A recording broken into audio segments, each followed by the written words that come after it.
కానీ ఇక్కడ ఆశ్రమంలో ఒక ప్రత్యేకత ఏమంటే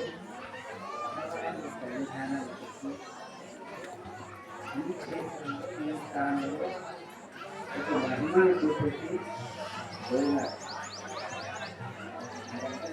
అందరికీ కూడా తెలుసు. అందుకనే ఈ స్థానానికి ఒక గొప్ప విశేషం ఉంది. ఇక్కడ ఆసనం చేయాలని అందరూ అనుకోలేదు.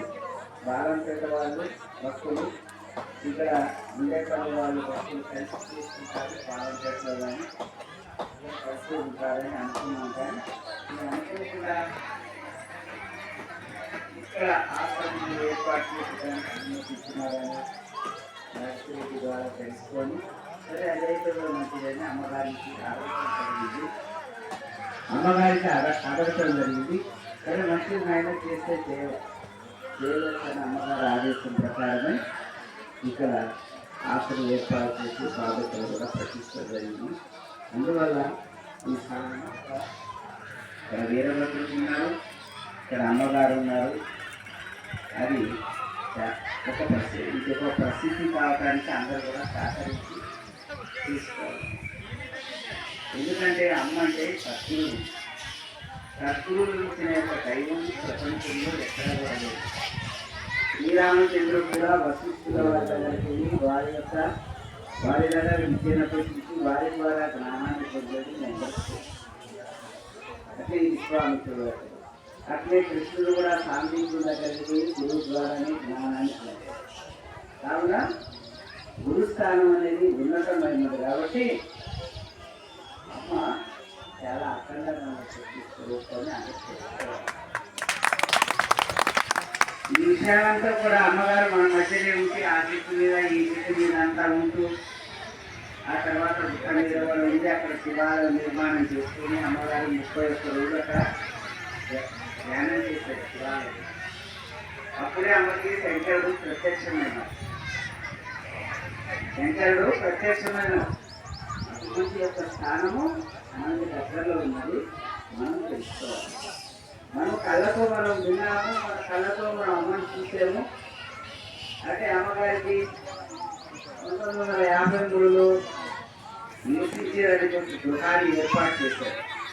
అయితే అమ్మగారు ఏమంటున్నారంటే నేను అందులో కూర్చుంటా, దర్వాజాలో కిటికీ ఏం ఉండరాదు, మొత్తం నేను కూర్చున్న తర్వాత మూసేసేయండి అని చెప్పి ఆ విధంగా 1953 డిసెంబర్లో అమ్మగారు అనుష్ఠానానికి వెళ్ళారు. 72 రోజుల తర్వాత శివరాత్రి నాడు నేను వస్తాను, వచ్చి మళ్ళీ దర్శనం ఇస్తాను, మీరేం చింత చేయకండి అని అన్నారు. అప్పుడు అందరూ కూడా అమ్మగారి యొక్క శక్తి నుంచి విశ్వాసం బట్టి దానికి వాళ్ళందరూ కూడా ఎక్కుతున్నారు. గది మూసిన తర్వాత ప్రభుత్వం వారికి ఏదైతే ప్రభుత్వం వారికి అక్కడ పోలీస్ ఆఫీసర్ని కూడా అక్కడ కాపలా పెట్టారు.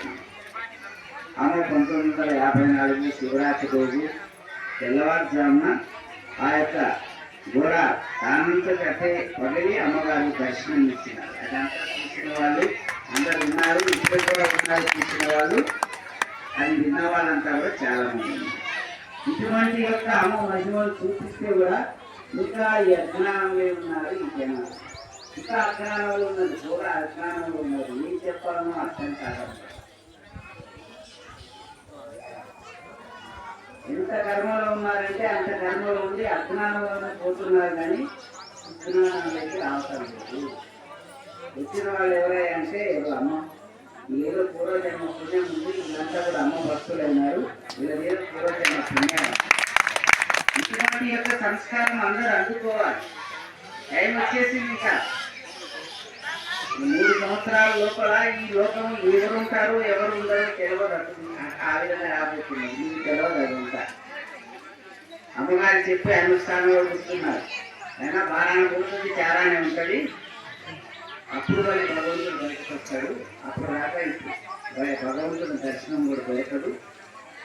భగవంతుడు ఒకవేళ బయట ఉంటే కూడా భగవంతుడి మాట విన్నారు. ఇప్పుడు అటువంటి పరిస్థితి ఉన్నారు. ఆయన కాలం మహాపాప ఏదో వచ్చేసింది. ఈ కళని నశించిపోతుంది. మళ్ళీ ధర్మం స్థాపింపబడుతుంది. ఆయన బాగానే వెళ్ళేదంటే చాలా మాత్రం ఉంటారు. కానీ అమ్మగారి యొక్క మాటల మీద మీరు విశ్వాసం బట్టి ఇప్పుడైనా కూడా మీరు అహింసాతత్వంలో నడవాలి. అన్ని జీవుల కన్నా కూడా మానవ జీవితం చాలా గొప్పది, చాలా విలువైనది. ఎందుకు విలువైనది? అన్ని జీవులకేమో ఇది మంచి ఇది చెడు అని తెలుసుకునే జ్ఞానం ఇచ్చలేదు భగవంతుడు. వాటికంతా కూడా మూగ జీవులు లెక్క చేశాడు. కనీసం వాటికి నోరు కూడా ఇచ్చలేదు అన్ని జీవులు. కానీ ఒక మానవుడికి ఇచ్చాడు. జీవుడు మానవుడికి ఇచ్చి వీటంతటితో సేవ చేసుకుంటూ నీవు సన్మార్గంలో నడువు అని చెప్పి భగవంతుడు ఆదేశిస్తే